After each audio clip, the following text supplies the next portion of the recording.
I mean, it is the sweatiest, dirtiest, stinkiest 1970s movie I've ever seen.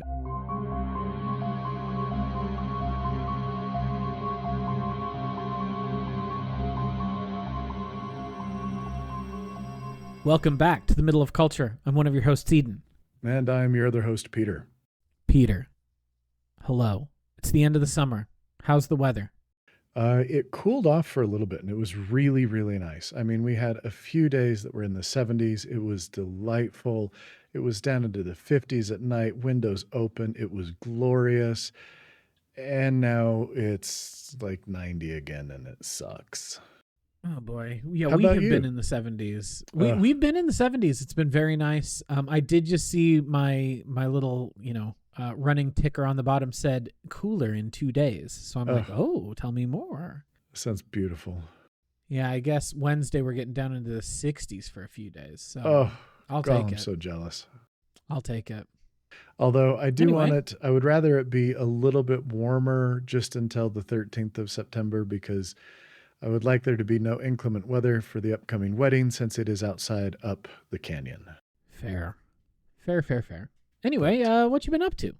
You know, I've been racking my brain trying to think how to answer that question that I knew would eventually be coming, and I am coming up.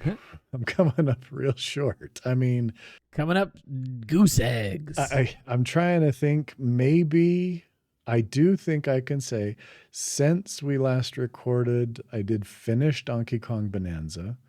Was having a lot of fun with it, finished it, and a little sad that I finished it because now I don't know what to play. But I did finish DK Bonanza, and that was a great game.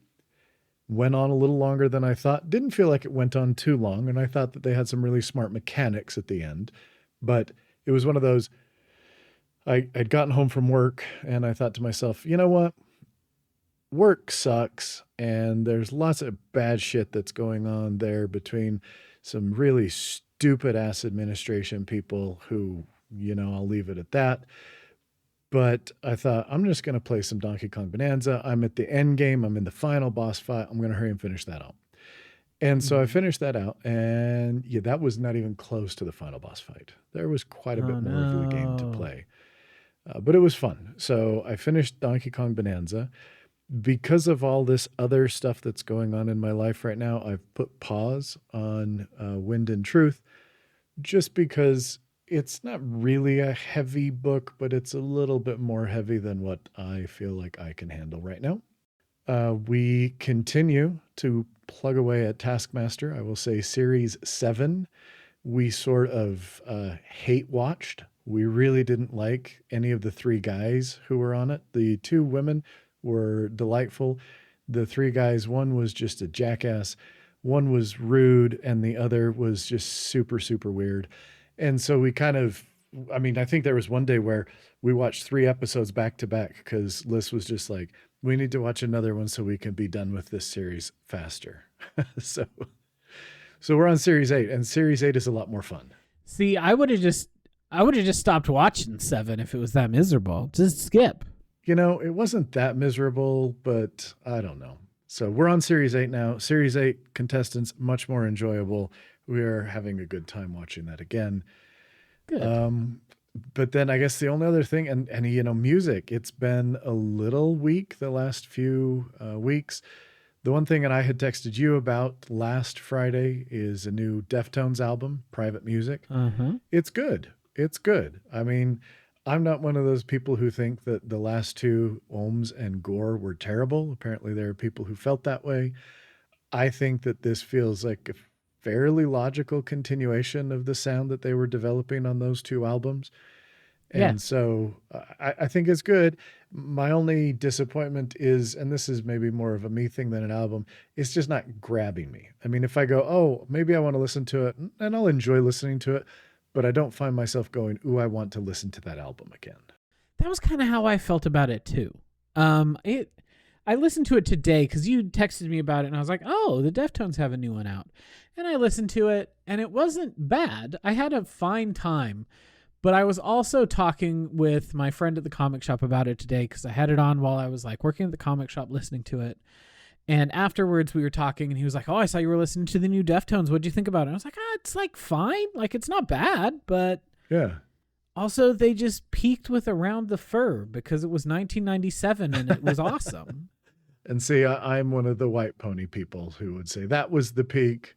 White Pony is very good. Don't get it twisted. White Pony is very good, but Around the Fur is like one of the great like 90s alt rock albums. And then we also started talking about, we were like, well, it does have that song that features quite heavily in that scene from Queen of the Damned, which is one of the great, it's not that good of a movie, but it's great movies that you'll ever see in your life. So Sure. And then we were talking about how Anne Rice adaptations are often that kind of thing where it's like, it's kind of bad, but it's also great. And that's true of her books. Like, that's how I feel about the Vampire Chronicles as a series is they're kind of bad, but they're great. And I really like them. But what are you going to do? The vampire Lestat, what a king. Yeah. Only other thing I'll mention is my boys from the Bay Area, Testament, favorite thrash metal band. Everybody can go on and they can argue about Metallica versus Slayer versus Megadeth. And they're all wrong and they're all missing the boat because you know who never turned into a bunch of just like emo mascara wearing shitbags? Testament never did. In 1994, when Metallica was making albums like Load and Reload and, you know, Megadeth was doing Euthanasia and moving on to Cryptic Writings and Risk, Testament was getting dropped by their record label because they released Low, their heaviest album, with the first time that Chuck Billy broke out his death metal growls. And that was not what the record label wanted. And Testament was just like, we don't care. We're a metal band. Fuck you. And so I will forever love Testament. Well, they have a new album coming out in October, Parabellum. And the first single from that dropped last week as well. And boy, howdy, that is a banger of a thrash metal song. If you go into it, know that you are going into just classic thrash metal with, you know, 2020s production. And it's awesome. We've got insane drums with their Chris Dovas, their new drummer. You've got Steve DiGiorgio all over the place with his six string fretless bass. And you've got Alex Lifeson and Eric Peterson just like trading solos and shredding up a storm. Great album. I mean, great first track for an album, great single. I think it's going to be another banger. And that's actually something I'm really excited for. So that's about it for me though. How about you? What you been up to? Well, before we talk about the stuff I've been into, we should mention the music related thing that happened. That's kind of a bummer. And that is what happened with the former member of Mastodon, whose name I can't think of right now. Brett Hines. Yep. Brett Hines. We talked, I think on a previous episode, we talked about how things broke bad apparently in Mastodon. Yeah. And it sounds like, reading through the lines, it sounds like they kicked him out the band. Yeah. I mean, you kind of get the feeling that there was stuff going on. And I mean, now to their credit, I think the band has been, the three remaining members, at least in everything I've read, they were very respectful and sort of circumspect. There was never any, it was he's 25 years in the band, incredible, this, that, and the other, couldn't have done it without him. We're so grateful for all this. He apparently did not share that same level of decorum in his behavior since the exit. No, he seemed quite upset about it. Yeah. There was some real like shit posting in essence going on from good old Brett Hines. Yeah. So he was kicked out of the band. It sure seems like, and then just last week, I believe it was in a high-speed accident on a motorcycle. And he was on his Harley and got hit by a car. Yeah, did not make it out, and that's a bummer. It's a rough way for his tenure on this planet and in Mastodon to end, but it's true. We'll see what happens to the band. You know, I'm not a huge Mastodon listener these days. My Mastodon era was 15 years ago, but you know, they're not a bad band. They're a band I have a lot of fondness for over the years. And I think for me, Mastodon really had seen a resurgence in the last few years. I think that, things like Remission and Leviathan and um, up through really Crack the Sky were just phenomenal albums. Mm-hmm. And The Hunter and Once More Around the Sun were kind of okay. The one after that, Emperor of Sand, I think, that one was starting to get a little bit better. But yeah, their last album, Hushed and Grim, I really, really like it. I mean, I think I talked about it on this a few years back when it came out. It was one of my top albums, I think, of that year. And sad to kind of have them, at least this era of the band, end and then have such an unfortunate coda to everything that had happened with. I mean, it really had. Mastodon had been these four guys since its inception. Uh-huh. So It's a real bummer. it is a bummer. It is what it is. We can only hope that, his family finds peace and that the band is able to figure out what they want to do now as a three-piece, or whether they replace him, or what all is going to end up happening with the group. Well, I know that they've actually had some live shows, so they've got another guitarist who is at least hired on as a touring guitarist, and they had been doing some live shows without him, with an extra person. So maybe they're geared up to at least continue, but it'll be interesting to see what happens. We will have to see. Yeah. Anyway, I guess I could talk about what I've been up to. Also, not a ton. It's been busy. The semester has started. It's been train-a-palooza at work. We've been doing like multiple trainings a week, and which is not bad, but it just takes time and energy and effort and all that sort of stuff. And also, as I've been working more and more on accessibility stuff, one of the things that has come up from specifically math and sciences instructors is, I use this markdown language called LaTeX, which is spelled latex. Don't worry about it. You don't say the X because it was made by an idiot who gave it a stupid name. But you call it LaTeX or LaTeX, even though it's got an X. And we use this markup language this markdown language to, create chemical formulae or mathematical formulae or all these sorts of things. But how do we make them accessible? We got these LaTeX documents that we then can convert to a PDF, but then they're not super accessible PDFs. So I have gone down a rabbit hole trying to figure out how to make LaTeX documents more accessible. And Peter, when I tell you, I have you and I, I think we both kind of consider ourselves techies, or have been techies in the past, even if we're not like, it's been a while since I've messed with a Linux distro. The last time was like a year and a half, 2 years ago, when I tried to set up a Plex server using an old laptop I installed Linux on, and Plex didn't really play well with the Linux distro. And I was like, I could figure this out, or I could give up. And I gave up, and I haven't really touched it since. That's fair. It happens. It does. It happens. It does. I spent my time in the Linux mines, all this sort of stuff. I used to use Ubuntu or other, Linux distros a fair amount. I used to carry around a thumb drive that had DSL on it so I could plug it into any computer and use it. There you go. Loser shit. Elite hacker skills. Loser shit. But anyway, when I tell you, I have had to install 3 separate programs, all of which don't have GUIs, and make me go to the command line to run them in 2025 on a Windows device, motherfucker? Yeah, that's rough. Excuse me, Pandoc? Excuse me, Pandoc? You are great at converting different markup languages to other markup languages, but you can't put a GUI together so I can click a button? I gotta open the command line and remember what commands to type in? Are you fucking kidding me, dog? So here's my only experience with Pandoc is, obviously, I've been using it on a Mac, and I installed it via Homebrew, which is all through the command line, just so that then I can have the Pandoc plugin in Obsidian, which takes care of all of the command line bullshit for me, and I can just export. Because Obsidian has a GUI.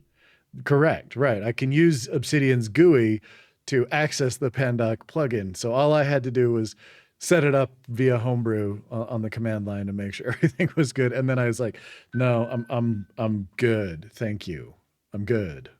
Well, MikTek does not offer that, but it gives you a big button to open the command line, to open the command panel. It's like, here, click this button to open the command line. And you're like, you could just put a real button so I don't have to remember how to do this, motherfuckers. But anyway, I have felt like a hacker derogatory over the last few days as I've had to dig into using command line prompts again. And then when it was all said and done, like figuring out Pandoc, and then, okay, I got to use Pandoc to switch things from LaTeX to HTML because I cannot make a PDF version that is accessible because I don't know if I've said it here, but I've said it in a million meetings. PDFs are the world's worst file format. And if I could go back in time and kill John Adobe so that we don't have to use PDFs anymore, I'd do it. I hate them. The world could not move on from the PDF fast enough for me. I genuinely hate them with my whole soul. No, I support that rage. And not just from an accessibility standpoint, because I think that they're bad. They are old. They are rife with Trojan horse possibilities in ways that other file formats simply are not. Regardless, they're also just inaccessible.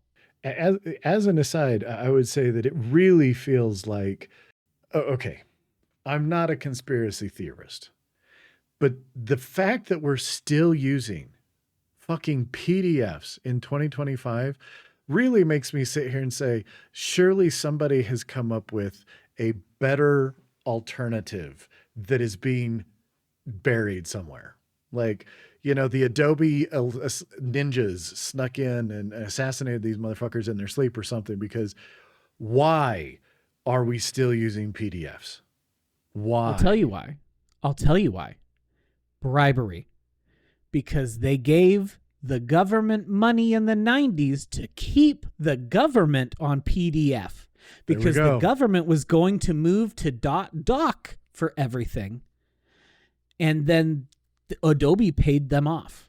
And so when the government said the PDF was still the standard, bastards, then the banks used PDF. And if the government and the banks are using PDFs, so are you, dipshit. And therefore, in 2025, we are still using the PDF. And it is because they paid people off back in the Clinton administration to keep us on the PDF. Rat. So bastards. It's not even, it is a conspiracy, but it's not even interesting enough that they killed someone. They just opened up the checkbook and bribed some Congress people, the legal way. Son of a But bitch. anyway, we're still on PDFs. They suck. And so I would have to use Pandoc to change the LaTeX to an HTML. And then I would have to use MathJax to get a line of code that I would then have to open up an HTML editor, add that line of code, and then host that HTML somewhere. And then a screen reader could read those equations until Tuesday, when the new edition of MathJax came out and they were like, you don't get this for free anymore. Now you need to pay us if you want to make your things accessible. And I was like, are you kidding me right now? That's horseshit. I have spent 2 weeks trying to figure out a free solution to make LaTeX documents accessible, because I know people are asking for that and I know that we need it. And what it came down to was, no, we need to just go pay Equatio, which is better than MathJax and is a company that we already have an existing contract with for a different product. We just need to go give them $10,000 a year to get an institutional license for Equatio, which will turn those LaTeX documents into usable PDFs in one click on a GUI. Anyway, there you go. That's been my work complaint corner. Don't use PDFs. If you make the document yourself, just keep it as a doc or a PowerPoint or an Excel. Just give people that, because then it's still accessible. Don't change it to a PDF. Anyway, I don't remember what I was even talking about. What did I do this week? That's what I've been doing at work. That's what you've been doing. What else have I been engaging with? I've been reading a fair amount. I finished volume 10 of the Apothecary Diaries at 3:30 this morning when I couldn't sleep. Okay. Book's still good. Still a very good book series. I like it a lot. Highly recommended if you want something that's a little light but also has really good characterization and fun cast of characters. So highly recommended. I like it a lot. I have book 15 comes out like later this month, so I still got 5 more to go. 16 is currently releasing in Japanese but has not started its translation. So we're still cooking. What else? I have also been reading a comic called Azumanga Daioh, which is very much in the vein of some of these other comics I've read this year and talked a lot about loving, like Nichijou, like City. It's about like a group of kids. It's a very slice of life, but like kind of funny slice of life, less absurd, like less out of left field absurd than like Nichijou or City is. But still like, hey, it's a group of kids in high school. You know, you've got Sakaki, who is like really big and tall and strong, but like just really wants every animal to love her. And she's just like the strong, silent type with this heart of gold. And you've got Chio, who's like a 4th grader who's smart enough to go to high school. And so she's like this 10-year-old in their class, and all these other kids in the class, whatever. And I'm really enjoying it. It's really fun. It's by the guy who did Yotsuba, which is a comic I've read the first couple volumes of. I really like it. It's another slice of life that I think is really, really exceptional. This one is, you can tell it's an earlier work. You can tell this is a work from the 90s by some of the choices that it's making in terms of the types of jokes that it's telling. Okay. And it is, you know, like there's one of the teachers at the high school is like kind of a perv, and he's like always excited about the girls having to get in their gym clothes. And it's like, why are you doing this? Why is this? Whenever he shows up on the panel, I'm like, oh, fuck, we're going to get like two panels in a row, like two. The other thing is the book is structured in a series of 4 comas, or like strips. Essentially, they're like 4 panel strips, and basically nearly every chapter is just a collection of 4 panel strips with occasional ones that have more dynamic panel choices and more long form storytelling. But when he shows up, you're like, oh, I'm gonna get like 3 or 4 coma in a row about this asshole teacher. Great, not excited about it. But like, it's pretty good. I'm enjoying it pretty well. But it did make me like appreciate Nichijou and City that much more, because like it traffics in a lot of the same sorts of things. It is about this quirky group of kids at school and the funny things that they get up to. But it is far more absurdist rather than more just like, hey, jokey slice of life. But B, it just avoids a lot of the like weird trappings that especially 90s anime and manga, I feel like really fell into a lot. Sure. And part of that's because it's a little older. I mean, Nichijou was done in the 2000s. City was done largely in the 2010s. But like, that's not that big of a difference. Yeah. It's not that big of a time difference. So it did just make me, while I'm enjoying Azumanga Daioh quite a bit, it does make me appreciate Nichijou and City that much more. And then I guess the last thing I'll mention, I'm going to go back to music, I guess. I'll take us back to the music zone, simply because it's somewhat related to what we're going to be talking about tonight. You know what I've been listening to a lot of the last few days? Tangerine Dream. You know who's cool as hell? Tangerine Dream. What's better? What's better than listening to some weird German synth music, man? It's good. There you go. It's real good. I have been really going in on some of their early 70s and early 80s stuff. Hyperborea, Tangram, Force Majeure. Lots of really, really great stuff, as well as listening to the soundtrack for the film we'll be talking about tonight. So I guess that's our segue, unless you have something also to say about Tangerine Dream and why they're so cool. So I don't have something to say about Tangerine Dream now. It's going to tie into when we get to the main topic. There's one thing that I guess I will mention it now because it really has. I have officially launched this, and that is, I have titled it Imperfect Practice. I have a new blog and newsletter at imperfect-practice.com. And the purpose of this was I've been doing some writing and I've written some things on like a Medium blog, and it kind of felt like I wanted some focus to what I was writing. And so I came up with this idea. And the whole idea behind it is it's just sort of, I spend a lot, probably too much time going down rabbit holes on, say, YouTube and stuff, of whether it's productivity tools or workflows and things like that. And one of the things that constantly bothers me and really drives me crazy is when I will see a video or an article that is like, these 5 journaling prompts are all you'll ever need to perfect your life, whatever, just, but you know what kind of bullshit I'm talking about, right? Oh, do Or, I ever? this is the only way to manage your tasks for the rest of your life. And I see those things and I think to myself, you're either a liar, a charlatan, or a snake oil salesman, and maybe a little bit of each. And so what I decided is, look, I've tried a lot of different things over my life. I've used a number of different productivity systems and task managers, and I've journaled in a number of different ways. And what I wanted was a space for me to explore the things I have tried, to share what works for me and why, and to hopefully encourage other people to do the same, to be willing to experiment in their lives.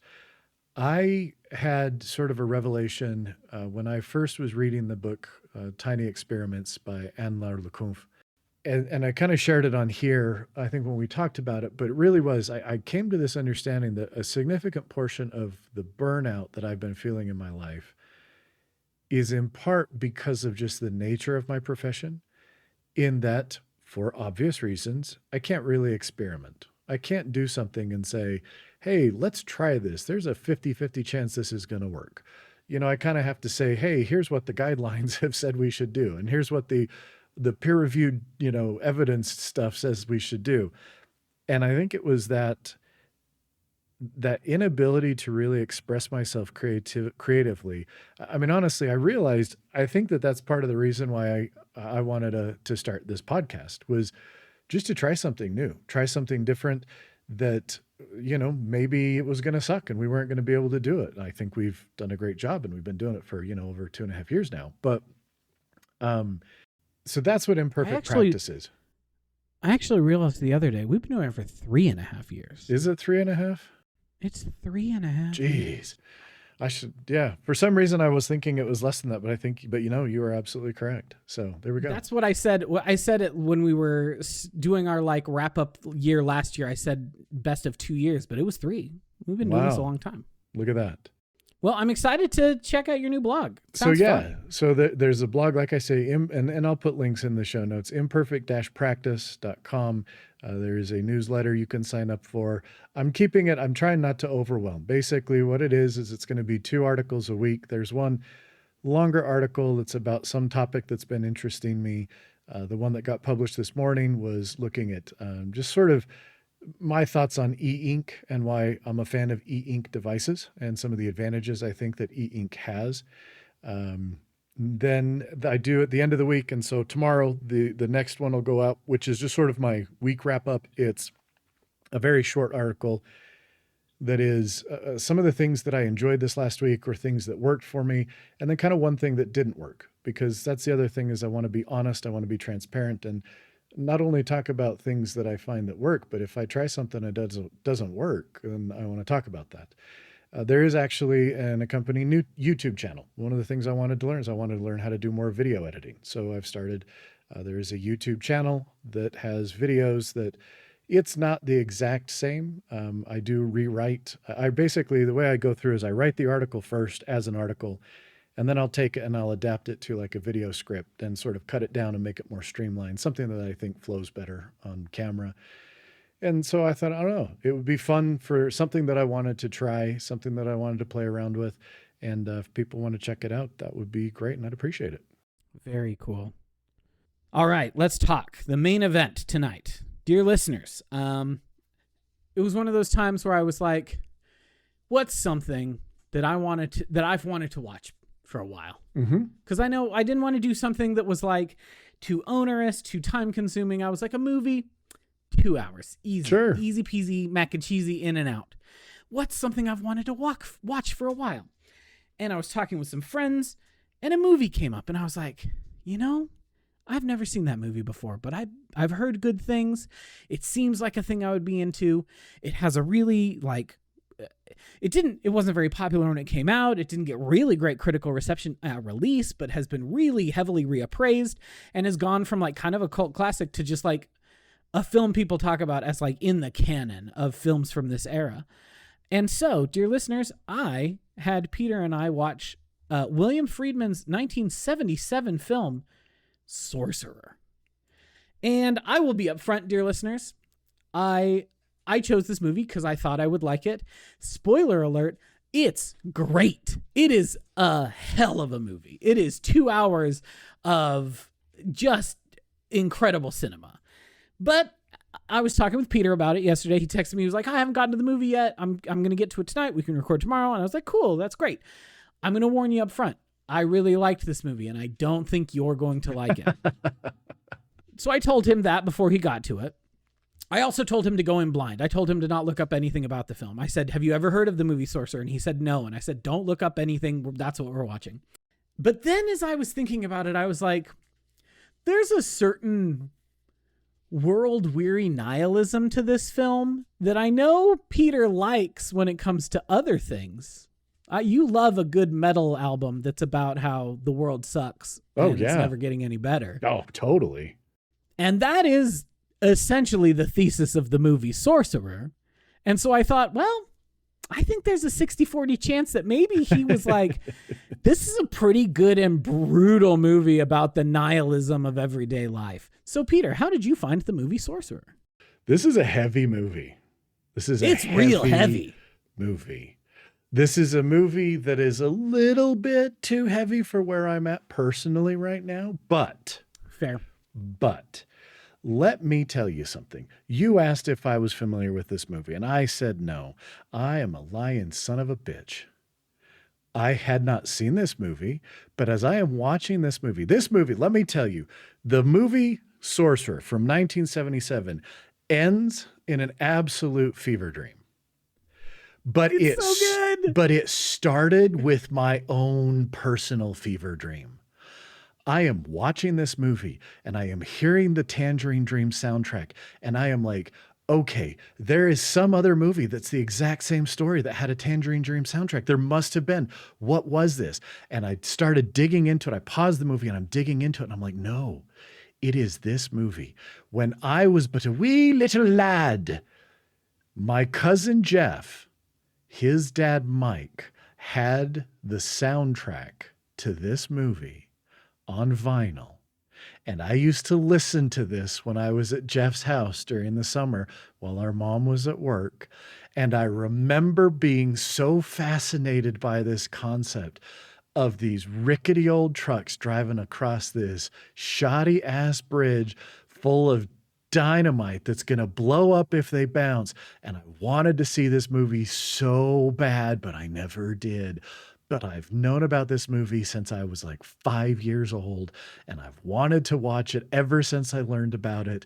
And it turns out that this movie that I thought it was some other movie, but no, it was this movie that I've had lurking in the back of my mind for 40 plus years. And I finally got to watch it. And it's heavy. But it's also it's real good cinema. It is an interesting movie. I will say this. I did not love it, but I did not hate it at all. And I was very much very invested in it. Like it grabs you by the throat and it does not let go. No, it does not. So I liked it better than I thought I was going to at the very beginning. And it didn't take very long until, again, I was fully in, because all of this came rushing back from when I was a child, this fascination with this movie and this wanting to watch it, but never knowing more about this movie than I've known about a lot of movies, but never having seen it. It was a very, very bizarre experience to finally watch this movie. I bet. That's interesting. That's really, really interesting. Yeah. Well, yeah, I agree with you that it is heavy, that it is it is not breezy cinema at all. Oh gosh, no. It is unsparing. It is oh my God, the scene on the bridge is some of the most tense filmmaking I have watched in a minute. Oh yeah. It is 12 minutes of you holding your breath and sitting on the edge of your seat, and it's electric. I have few movies make you feel that way when you're watching them, where you are the anxiety is building inside of you because you don't know what's going to happen.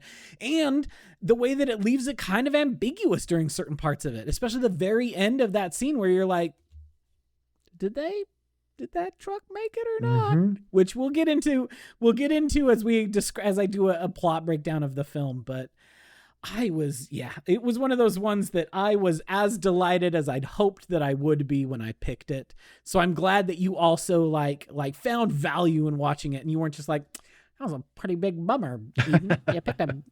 You picked a real downer, bud. I mean, it was a downer. Because I did. But watching Watching it is a real experience. It's a downer. But William Friedkin makes a good movie, is the thing. He's a good filmmaker, and he did a good one. Anyway, so Sorcerer is the poorly named 1977. In fact, can I just say there is literally only one scene where you can vaguely make out the word sorcerer on the side of one of the trucks. You can visibly read the name Lazaro of the other truck at least 10 times more than you can read the name Sorcerer on the one truck. Multiple times. Yeah. It's a weird choice. And it's so subtle that, like, when I was talking about it with my friend at the comic shop today, and I was like, oh man, it's such a banger. And talking about how I'm, spoiler alerts for a 40-plus-year-old movie at this point. Sorcerer is the one that I'm like, yeah, it's named Sorcerer after the truck that blows up. And he's like, no, Sorcerer is the one that lives. And I'm like, no, dog. Lazaro is the one that lives. Yeah, Lazaro is the one that lives. Jackie's truck is the one that lives. Victor and Qasim's truck is the one that explodes, and that's the one that's named Sorcerer. And he was like, fuck, you're right. Yeah, like I had completely gotten that wrong. Because it's a terrible name for a movie. It has nothing to do with it. When I heard of this movie for the first time, I thought it was going to be like, I thought this was Excalibur, which is, dear listeners, if you've never seen 1981's Excalibur, go watch 1981's Excalibur. That's a banger film. Very nearly what I picked for this week, but I was like, I've seen Excalibur, but I've never seen Sorcerer. Because I wanted to plumb the 70s or 80s, because this is my favorite time. We've talked about it. It's my favorite time period for film. It's a terrible name, because it does not evoke in the viewer what that name seems to imply. Like, it does not... You expect this to be some sort of fantasy thing. And no, it is just like hard scrabble drama action. I mean, it is the sweatiest, dirtiest, stinkiest 1970s movie I've ever seen. I mean, we have watched some sweaties. We have, but I mean, this is just sweaty and filthy to a whole nother level. It truly is. Like, you can smell the dead animals, the chickens, the BO, and the cigarette smoke through the screen just pouring off of it. Yeah. Apparently it was a miserable filming experience, and boy, does it seem like it. Oh, God, I believe it. It sure seems like it. Anyway, I'm going to do a quick breakdown of what happens in this movie. If you have not seen it yet, listeners, go watch this movie, because it's really something to watch. Hey, look, Guess what? You can find this. I don't know where you watched this, Eden. Did you know that it is all up in 1080p on YouTube? Hell yeah. That's not how I watched it. I downloaded a 4K Blu-ray rip of it, but or maybe a 1080p it was a Blu-ray rip of some ilk. But that's cool that it's on YouTube in its entirety. It's a cool movie. Yeah, it's all out there. There's no excuse to not watch it. I very nearly, like, when I finished it, I was like, should I watch The Wages of Fear right now? Should I just queue up the movie that this is basically like a rerun at adapting the book of? I very nearly did, because apparently that movie is also banger, like one of the greats of French cinema. But I did not, because it was like 2.5 hours, and I was like, that's just long enough. I think I'm not going to do that. Yep. Anyway, so Sorcerer, based on the French novel The Wages of Fear by Georges Arnaud, considered a remake of the 1953 film, but in many respects a very different creature of its own. It is a story of these 4 dudes who find themselves basically trapped in this kind of unnamed Latin American village, and their opportunity to try to make a lot of money, that life-changing amount of money, to maybe get out of the situation that they're in. The movie opens with 4 quick vignettes that basically introduce us to our 4 main characters and let us know kind of who they are and why they're in this terrible position. starts off with an assassination in Veracruz. Nilo, this man walks into a hotel room, shoots a guy with a silenced pistol, and then walks out. That's it. Second vignette, it cuts to Palestinian resistance fighters blowing up a bomb in Jerusalem and then getting caught. One of them getting away after blowing up a bomb. Number 3, you meet Victor, who is this German man living in France, works for his wife's company. His wife's family's company. His wife's dad is like a baron or duke or some shit, like aristocracy, old money stuff. He is married into this family. He's clearly done some shady stuff with the business. He is trying to convince his brother-in-law to get the dad to bail them out.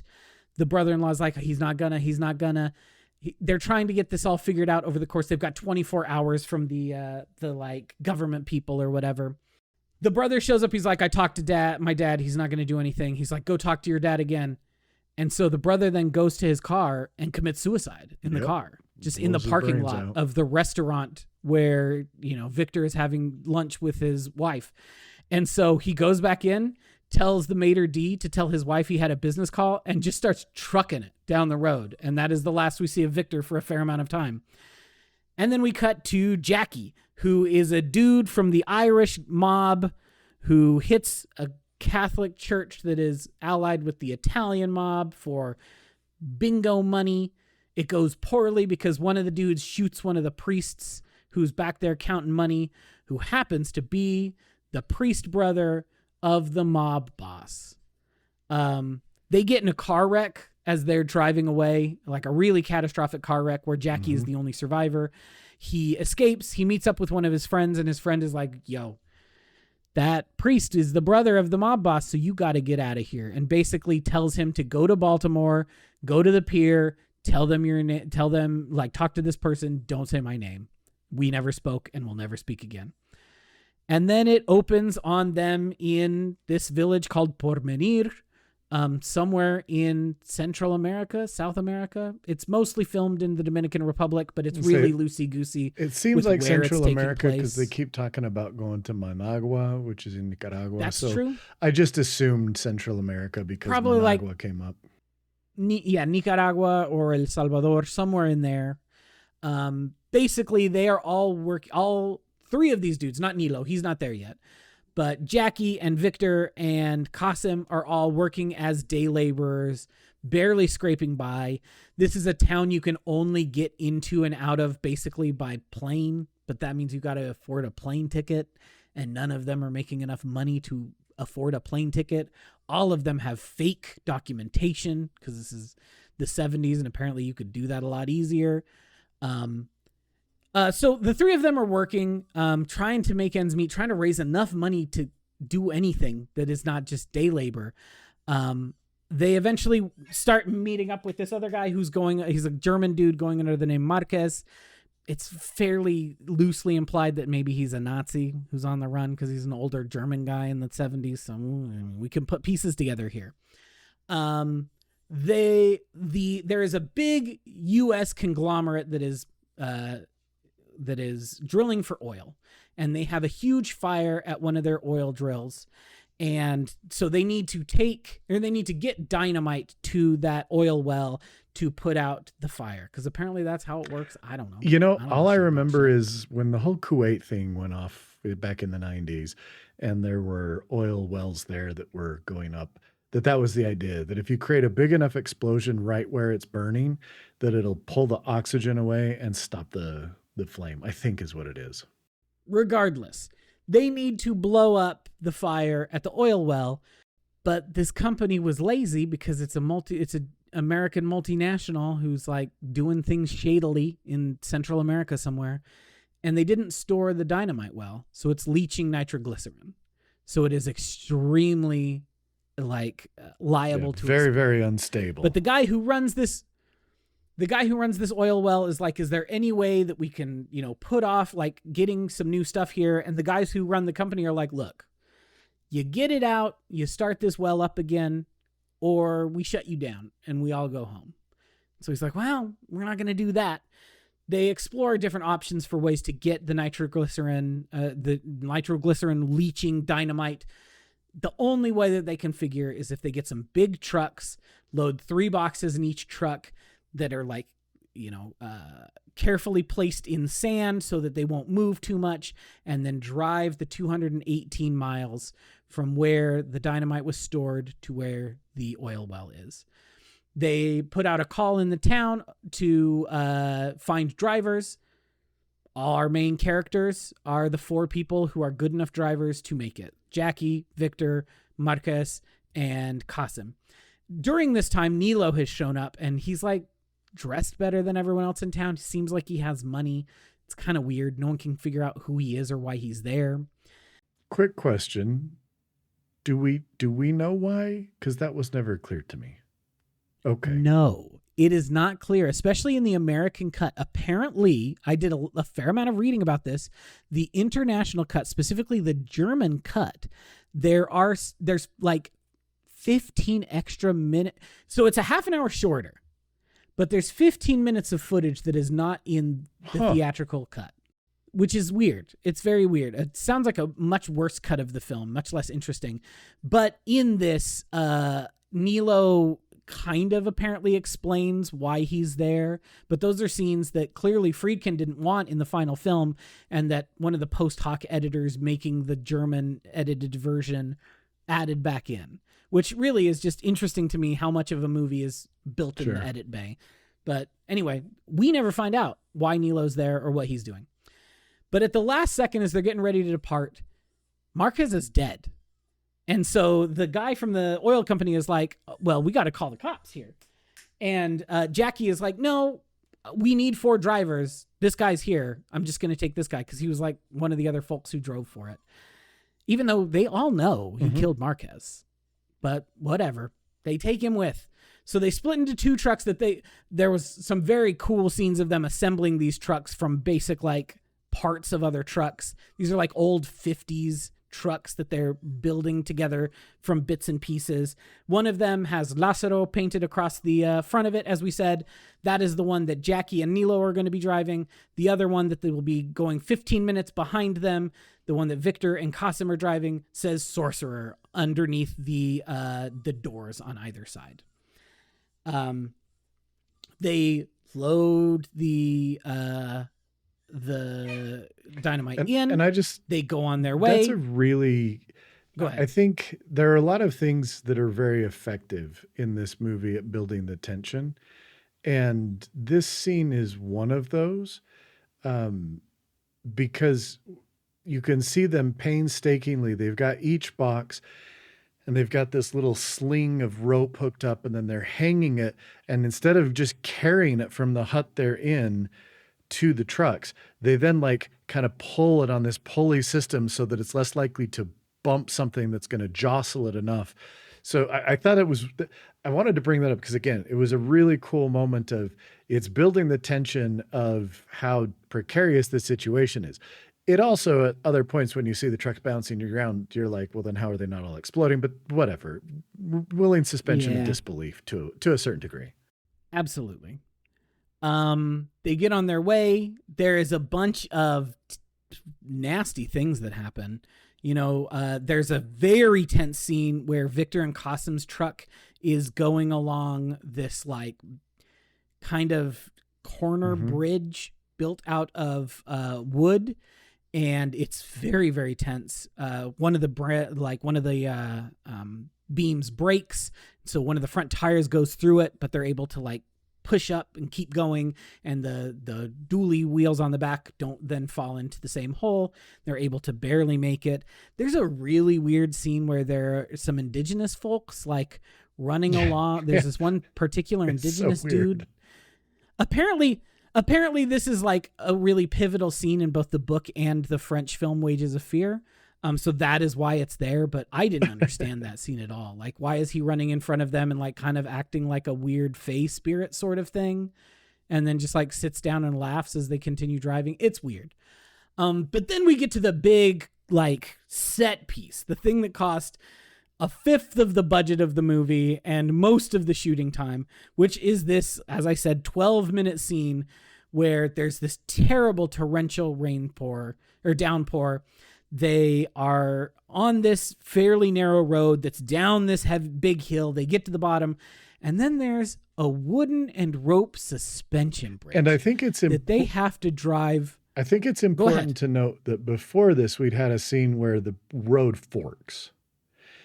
And Yes. Jackie wants to take the fork to the right, which sounds like it would be kind of the high ground. And Victor's like, no, the map says we go down here. We got to go down here. And Jackie's like, yeah, but it's going to be easier up here. It's going to be safer. And Victor's like, nope, we have to go down here. So they've gone down this. And the scene as they get to the bridge is it's torrential rain, like you said, and they're going down a fairly steep hill. They get to the bottom of this, and anybody who's tried to drive in mud or snow or anything looks at it and goes, ain't no way those trucks are going back up there. Impossible. There's no way they can choice. Turn around. The only option at this point is to cross the bridge. Yep. It's nasty.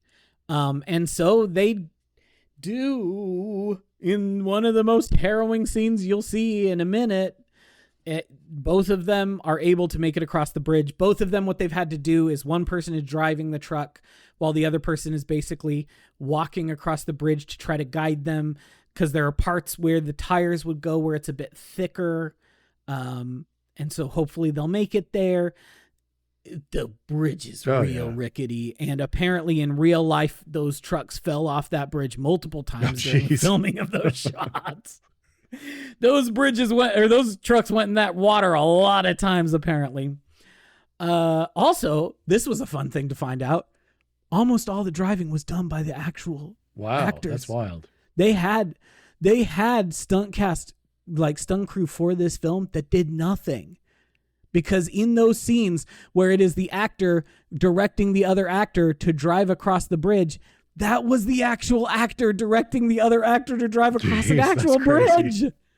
Is there any question why this was a miserable film to make? Not at all. Jackie and Nilo get across first. It is very precarious, but they're able to do so. Victor and Qasim get there second. It is even more precarious than the first one. And at the very last minute, you see the rope snap. And so it leaves it pretty ambiguous whether or not the truck Sorcerer is able to make it or not. So at that point, I was like, oh, it's cooked. Like that truck's gone. But no, they're okay. They keep going. And then there is an enormous tree that has fallen across the road. And so they're like, oh, well, now we're fucked. Like, this is a 10-foot across tree, like enormous. Yeah. But thankfully, Qasim knows a bit about explosives thanks to his time as a Palestinian freedom fighter who made bombs. And he figures out how to improvise an explosive device, essentially. They take one of the crates, because the reason there's two trucks going is they know they need 1 to 2 crates of dynamite to stop the well. So they're sending 2 trucks with 3 each. So if one of the trucks is gone, okay. If 1 or 2 of the things from one of the existing trucks is gone, okay. We got 1 of the 6. That's all we need. So they take one of the boxes from Sorcerer and they set up this, complicated pulley system where they have to take Nilo's pocket and cut it out of his pants and fill it with sand so that they can poke it, and then it would slowly, using a counterweight, basically cause a spark in the nitroglycerin that would make the dynamite go off. And it works. Yep. It works. They're able to keep driving. Things seem like, at this point I was like, okay, maybe everyone's gonna make it. Dear listener, I should not have thought this. I did not know what I was getting into. They're driving along. At this point, Sorcerer is in front after they have they backed away from the tree and then blew up the tree. So now they've switched spots. Lazaro used to be in front. Sorcerer is now in front. They're driving along, and Qasim and Victor are having this conversation. Victor's talking about his wife, how he misses her. He left on their 10th anniversary where she gave him this watch. And I was like, oh, these boys is cooked. And sure enough, at that moment, a tire pops. And they go over a cliff. Simple as that. Tire popped. They went over the cliff. Which makes the dynamite explode. Yeah, and that's it. That's it for both of them. It's that for their truck. It's that for their dynamite. At that point, a few minutes, after that, Jackie and Nilo pull up and they stop to see what happened. And at that moment, some freedom fighters show up who are like, hey, we're going to kill you and take your supplies. Jackie tries to bluff his way through things. He takes one of them to the back, and he's like, oh, we just have like Kleenex and chocolates and normal stuff. And he's like, oh, great. That's exactly what we need. And at this moment, Nilo pulls out his gun. He's the only one who's had a gun this whole time. He pulls out his gun and shoots the two dudes who are in front while getting shot in the gut himself. And then as the guy who was in the back with Jackie turns around to see what's happening, Jackie just machetes him. Almost decapitates that man with a shovel, no less. He uses a shovel to basically decapitate that dude. And then he pulls Nilo back into the truck as Nilo is kind of bleeding out. They keep driving. It gets really weird and spacey at this point. Nilo dies. Yeah, here's the fever dream at the end. Yeah, Nilo dies. They are in this weird sort of alien-looking landscape. He starts hallucinating Nilo, laughing at him. He starts just saying, like, what do I do? What do I do? All this sorts of weird stuff. And then the truck dies 1.3 miles from the well. And you're like, oh shit, what's he going to do? And then it cuts to him carrying a box of dynamite and then getting to the well, and the folks take it away from him and he just collapses. And I'm like, oh, everyone's dead. Everyone's dead. Au contraire, dear listeners, Jackie's not dead. It cuts to Jackie is now back in Porvenir.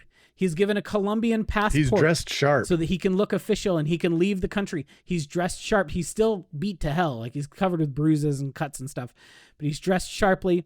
They cut him a check for $40K because they were each supposed to make $10K and he was the only survivor. So they cut him a check for all four of them. And he's like, what am I supposed to do with a check? I need cash money. And then, but the guy's like, no, we're going to take you straight to our bank. They're going to cash that cash money. I have to write a check because I don't got the cash. And so he's like, okay, things are going to turn out okay. Can I have like a minute before I go get on the plane?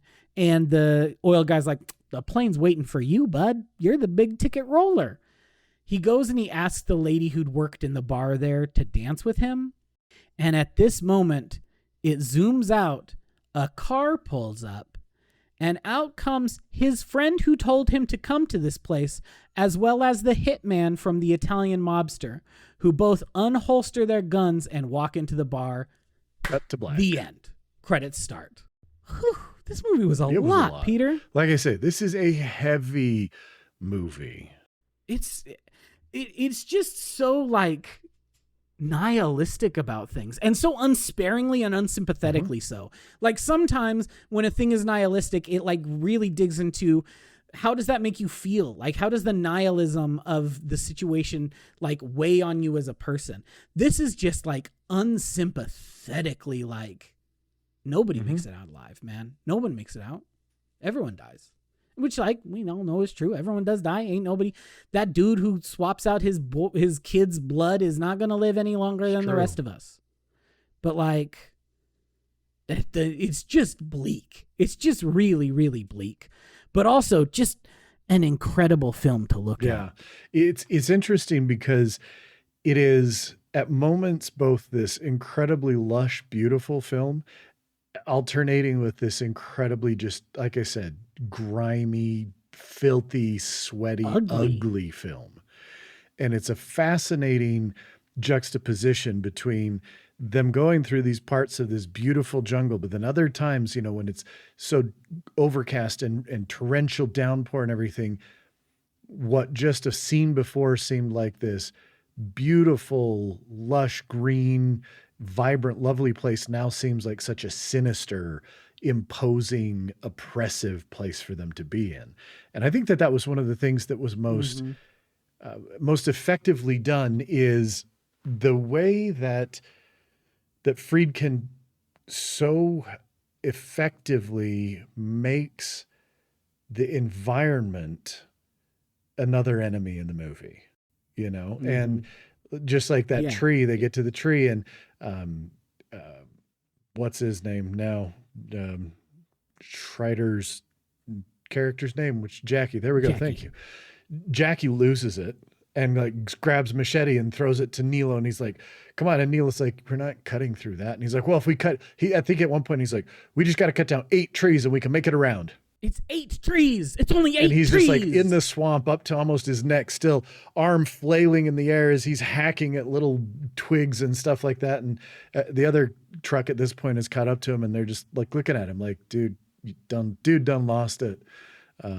So you really do. You get this sense that the situation they're in, that the environment they're in, I mean, the city, the oppressive, just it feels oppressive. Everything about it feels oppressive, intentionally so. Yeah, it really does.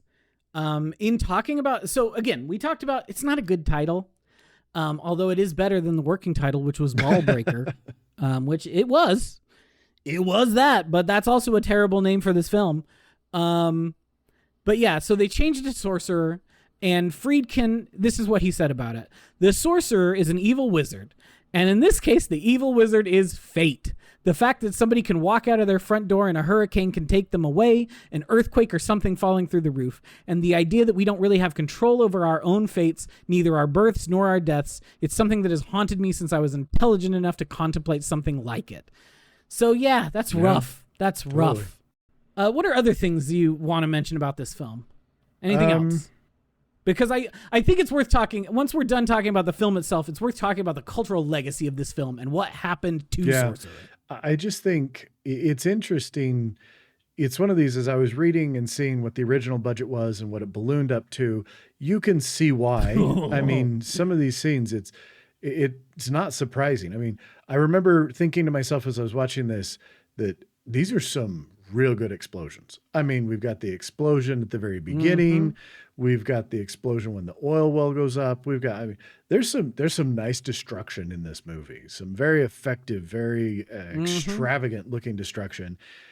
But that scene of the bridge, just as you mentioned, it is gripping in a way that I don't recall the last time I watched a movie and felt that same sort of just tension as they're trying to just literally drive a truck across a bridge. And the fact that that can be so tense and so impactful, I think that tells you how well it was executed. Clenched butthole for 12 minutes straight. Oh, yeah. You are just like, oh, I am on the edge of my seat. And I think Friedkin's got it. Like, I have seen a number of Friedkin films. I've never gotten to this one. I just think it's really something special. Like, I've seen French Connection. It's obviously one that if folks have not seen The French Connection, it is one of the classics of early 70s cinema. You know, Gene Hackman, Rob Schneider is there, or not Rob Schneider. It's a J name. What is it? Roy Scheider. Roy Scheider. It's not a J name either. Roy Scheider is there. I was thinking Rob Schneider. That's It's very different. This movie with Rob Schneider is a much worse movie. It's much worse, but I would still watch it. I would watch that movie. I'm imagining it now. Now I want to see a movie. I don't want 2025 Rob Schneider to make it. I want 1980. I want 1980 or 1998 Rob Schneider to make this movie. But regardless, Scheider is in French Connection 2. That's where he and Friedkin met. Incredible stuff. The Exorcist obviously is The Exorcist. Like, what else needs to be said? It's one of the great horror movies of all time. To Live and Die in LA is incredible. Like, the guy makes good movies. But like, this one just really felt like something else. But it was kind of sent out to die. Because what came out just a couple of weeks before Sorcerer was supposed to come out in June 24, 1977. What was a big movie that came out in summer 1977, Peter? Oh, I think it was this. It was kind of this cult classic. It was like Space Battle, Star. Star Wars. Star Wars. That was that movie. Yeah, just that tiny little sci-fi pastiche made by that up and comer George Lucas, who's like, you know, he was from that same crew as kind of Friedkin and Coppola and Spielberg, but he was just like the up and comer. He wasn't going to be out here making one of the most successful movies of all time that inarguably changed the face of cinema forever, often for the worse, but sometimes for the better. No, that's the problem. This movie came out a few weeks after Star Wars, so nobody wanted to go see a tense thriller named Sorcerer when they could go see Star Wars for the 13th time. And it was just sent out to die. It took 2 distributors. When I saw the start of this movie and it was like Universal and Paramount present, I was like, how did that happen? It's because neither of them wanted to do it by themselves, because they were like, we're both going to take a loss on this. I guess if we do it together, we'll take less of a loss, which is wild to me. And what else is, I think, is interesting is when it came out, people didn't really like it very much. Like, its critical reception at release was tepid. It was fairly, middling when it came out. Roger Ebert liked it. He was about the only one. Everyone else was like one person, John Simon, said, Friedkin spent $21 million to perpetrate a film that could usefully studied in courses on how not to make movies. And so that was the tenor of both the cultural and the critical apparatus in regards to this movie.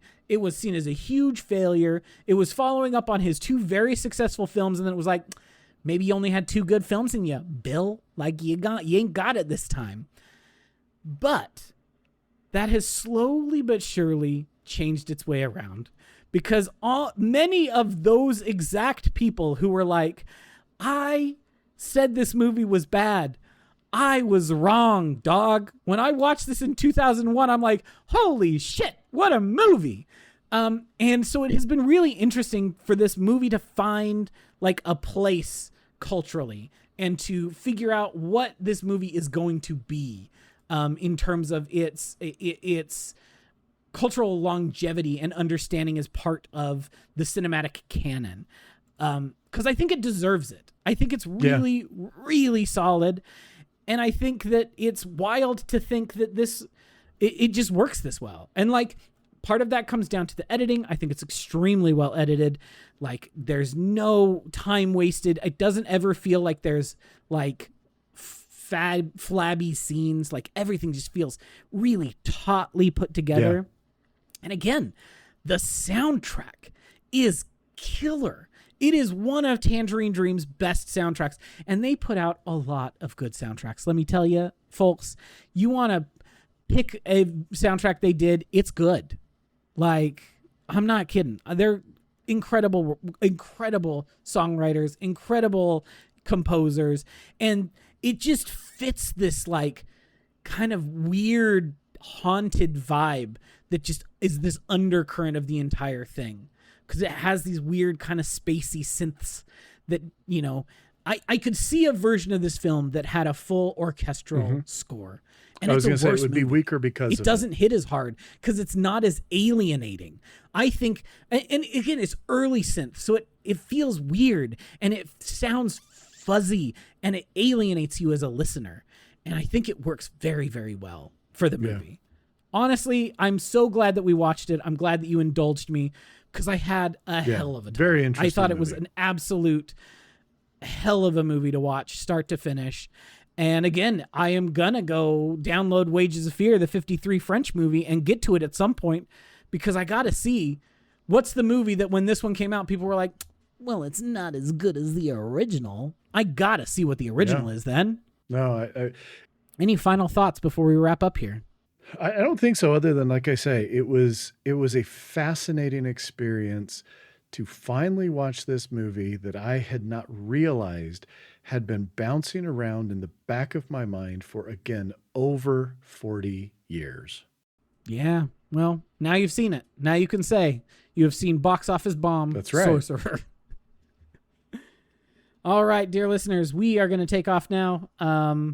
Leave us a review, leave us some stars, write us an email at feedback@themiddleofculture if you feel so inclined. And otherwise, we'll see you in a couple of weeks. Bye.